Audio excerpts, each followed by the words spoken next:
ಸರಿ, ನಾ ಗಿಲ್ಲಿ ಮತ್ತು ಕಾವ್ಯ ಅವರ ಆತ್ಮೀಯತೆ, ಲವ್ ಸ್ಟೋರಿ ಹೊರಗಡೆ ಬೇರೆ ತರದ ಒಂದು ಪರ್ಸೆಪ್ಷನ್ ಕ್ರಿಯೇಟ್ ಮಾಡಿದೆ.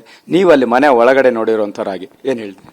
ಸರ್, ಲವ್ ಸ್ಟೋರಿ ಅದ್ ನನಗ್ ಗೊತ್ತಿಲ್ಲ. ಅದು ತುಂಬಾ ಪರ್ಸನಲ್ ಆಗ್ಬಿಡುತ್ತೆ ಮಾತಾಡಿದ್ರೆ.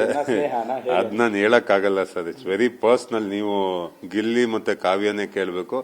ಆಸ್ ಎ ಕಂಟೆಸ್ಟೆಂಟ್ ನೋಡಿದಾಗ ಎಸ್, ಅವ್ರಿಬ್ರು ಕ್ಲೋಸ್ ಇದ್ರು, ಜಗಳ ಆಡ್ತಾ ಇದ್ರು. ಯಾಕಂದ್ರೆ ಅವ್ರು ಎಂಟರ್ ಆಗಿದ್ದೆ ಜಂಟಿಯಾಗಿ. ಸೊ ಒಂದು ಫ್ರೆಂಡ್ಶಿಪ್ ಬಾಂಡೇಜ್ ಇತ್ತು, ಅವ್ರಿಗೆ ಒಂದು ಕ್ಲೋಸ್ನೆಸ್ ಇತ್ತು. ಸೊ ಗಿಲ್ಲಿ ಯಾವಾಗ ಅವಳನ್ನ ರೇಗಿಸೋರು ಅಂಡ್ ಅವಳು ಅದನ್ನ ಕಾಮಿಡಿ ವೇಲೆ ಅದು ಒಂದು ಟ್ರಾವೆಲ್ ಆಗ್ತಾ ಬಂತು. ಬಟ್ ಲವ್ ಸ್ಟೋರಿ ಬಗ್ಗೆ ನಂಗೆ ಗೊತ್ತಿಲ್ಲ ಸರ್. ಇದು ನೀವು ಗಿಲ್ಲಿನೇ ಕೇಳಬೇಕು. ಬಿಗ್ ಬಾಸ್ ಮನೆಯಲ್ಲಿ ಒಂದು ತುಂಬಾ ಕಲ್ತಿದ್ದೀನಿ ಅನ್ನೋಂಥದ್ದಾದ್ರೆ ಏನು ನಿಮ್ಮನ್ನ ತುಂಬಾ ಲೈಫ್ ಟೈಮ್ ಉಳಿಸ್ಕೊಳ್ಳುವಂತ ಅಂಶ ಆಯ್ತು? ಏನ್ ತುಂಬಾ ಅಂದ್ರೆ ಬೇಜಾರಾಗಿರುವಂತದ್ದು ಎರಡು ಘಟನೆ ಹಂಚ್ಕೊಳ್ಳೋದಾದ್ರೆ? ಸರ್, ಬೇಜಾರಾಗಿದ್ದು ಅಂದ್ರೆ ಒಂದು ಇವೆಂಟ್ ಅಲ್ಲಿ ಅಡುಗೆ ಮಾಡುವಾಗ ಏನೋ ಒಂದು ಜಗಳ ಆಗುತ್ತೆ, ಏನೋ ಒಂದು ವರ್ಡ್ ಯೂಸ್ ಮಾಡ್ತೀನಿ ಅಂಡ್ ಅದೇ ವೀಕೆಂಡ್ ಸುದೀಪ್ ಸರ್ ಬಾಯಲ್ಲೂ ಆ ವರ್ಡ್ ಬರುತ್ತೆ. ಸೊ ನನಗೇನ್ ಬೇಜಾರಾಯ್ತು ಅಂದ್ರೆ ನಾನ್ ಮಾತಾಡಿದ್ದು ಒಂದು ಶಬ್ದ ಸುದೀಪ್ ಸರ್ ವೀಕೆಂಡ್ ಅಲ್ಲಿ ಮಾತಾಡಂಗ ಅವ್ರ ಕೈಯಲ್ಲಿ ಮಾಡ್ಬಿಟ್ನಲ್ಲ ಅನ್ನೋದು ತುಂಬಾ ಬೇಜಾರಾಯ್ತು. ಅಂಡ್ ನಾನು ಕಲ್ತಿದ್ದೇನು ಅಂದ್ರೆ ಅಲ್ಲಿ ಹೋದಾಗ ಗೊತ್ತಾಯ್ತು ಒಂದೊಂದು ಐಟಮ್ ಅಂದ್ರೆ ಒಂದು ಸ್ಮಾಲೆಸ್ಟ್ ಥಿಂಗ್, ಒಂದು ಮೊಟ್ಟೆ ಇರ್ಬೋದು, ಒಂದು ಆಲೂಗಡ್ಡೆ ಇರ್ಬೋದು, ನಾವ್ ಹೆಂಗ್ ಕಿತ್ತಾಡ್ತಾ ಇದ್ವಿ, ಅದಕ್ಕೆ ನಾವು ಎಷ್ಟು ವ್ಯಾಲ್ಯೂ ಕೊಡ್ತಾ ಇದ್ವಿ ಅಂದ್ರೆ ಇವಾಗ ಒಂದು ಕಾಫಿ ಪೌಡರ್ ಬಂದ್ರೆ ನಮ್ಗೆ ಏನೋ ಒಂದು ಕಪ್ ಕಾಫಿ ಸಿಕ್ಕಿದ್ರೆ ಖುಷಿ ಆಗ್ತಾ ಇದ್ವಿ. ಸೊ ನಾನು ಹೇಳೋದಿಷ್ಟೇ, ಅವಾಗ ನನ್ಗೆ ಅರ್ಥ ಆಯ್ತು ಫ್ಯಾಮಿಲಿಗೆ ನಾನು ಆಚೆ ಇದ್ದಾಗ ಟೈಮ್ ಕೊಡ್ತಾ ಇರ್ಲಿಲ್ಲ. ನಾನು ಅದನ್ನ ತುಂಬಾ ಸತಿ ಮಾತಾಡಿದ್ದೀನಿ.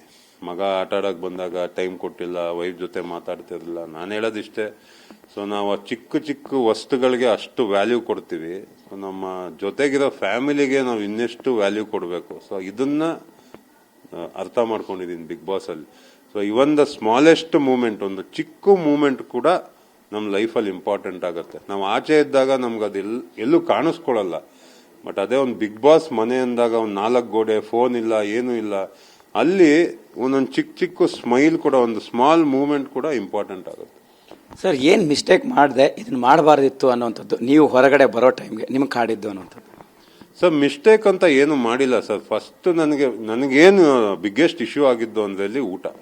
ಅಂದ್ರೆ ಊಟ ತುಂಬಾ ಚೆನ್ನಾಗಿ ಕೊಡ್ತಾರೆ ಬಿಗ್ ಬಾಸ್ ಅಲ್ಲಿ. ಆಸ್ ಎ ಸ್ಪೋರ್ಟ್ಸ್ ಮ್ಯಾನ್ ನಾನು ಒಳಗೋಗುವಾಗ 125 kg ಇದ್ದೆ. ಇವಾಗ ಆಲ್ಮೋಸ್ಟ್ ಒಂದು 20 kg ಲಾಸ್ ಆಗಿದ್ದೀನಿ. ಊಟದೊಂದು ಸ್ವಲ್ಪ ಇಶ್ಯೂ ಆಯ್ತು ನನಗೆ. ಯಾಕಂದ್ರೆ ಇವಾಗ ಆಲ್ ಅದರ್ ಕಂಟೆಸ್ಟೆಂಟ್ ಅವ್ರು ಆಚೆ ಏನ್ ತಿಂತಾ ಇದ್ರು, ಒಳಗಡೆನೂ ಅದೇ ಫುಡ್ ತಿಂತಾ ಇದ್ರು. ಬಟ್ ನಾನು ಆಚೆ ನನ್ನ ಡಯಟ್ ಫುಡ್, ನಾನ್ ವೆಜ್ ಅಂದ್ಕೊಂಡಿದ್ದೆ. ಅಲ್ಲಿ ಒಳಗೋದಾಗ ನಂಗೆ ಅದು ತುಂಬಾ ಕಷ್ಟ ಆಗೋಯ್ತು. ಸೊ ಊಟದ್ದು ತುಂಬಾ ಇಶ್ಯೂ ಆಯ್ತು.